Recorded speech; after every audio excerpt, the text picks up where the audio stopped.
A Sandy Springs woman who pleaded guilty to tricking churches out of more than $1 million will soon be heading to prison. The Fox 5 I team first exposed the shady business practices of Mission Trip Airfare, a travel agency that catered to faith-based groups that wanted to serve the needy overseas. Well, Fox 5 I team reporter Randy Travis says the owner of that company got a stiffer punishment because she couldn't make up her mind whether she was guilty.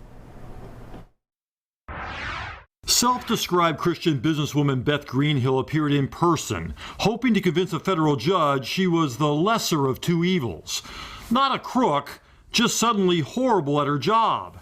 It's a question her customers have been asking since we tried talking to her in 2017. I'm actually here to do a story about your company.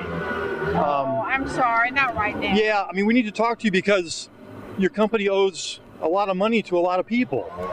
What's your answer about that? Why won't you talk to us? Mission Trip Airfare started in 2002, offering discount airfare to churches and religious groups for their mission trip travel needs.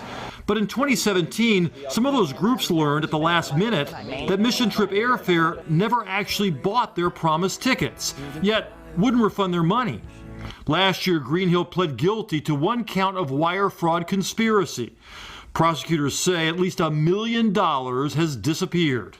Some of her 42 victims sent video statements for sentencing. We were forced to take out a loan and repurchase all the tickets that were lost. Well, we lost over $100,000. Greenhill's brother Andy was also implicated in the crime. Instead of pleading guilty, he chose to go to trial. A jury convicted him of 6 counts of fraud. He is yet to be sentenced. I'm asking for the highest possible sentencing for Beth and Jonathan, who took money from people in need for never apologizing for it. We are asking that the court give the strongest sentence possible to the Greenhills for the nearly $1 million that they stole from people just like us at One Plus God, who are just trying to make a change in the world. Typically when someone pleads guilty in federal court, they get a reduced sentence because they've taken responsibility for their actions.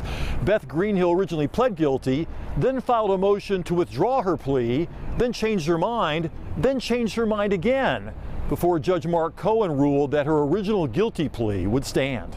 Fighting back tears, Greenhill asked her former clients for forgiveness. Quote, "I will spend the rest of my life working to repay you." But Judge Cohen pointed out Greenhill will likely never be able to do that. He sentenced her to 7 years and 3 months in prison, calling what Greenhill did, quote, "one of the worst cases of financial fraud the court has ever seen, because they placed their faith in a fellow Christian they knew and trusted." Her victims aren't ready to forgive, much less forget. The Greenhills are crooks and should be put away for a long period of time. We all want to know what happened to the $1 million. A question that so far no one has been able to answer. In Atlanta, Randy Travis, Fox 5 News.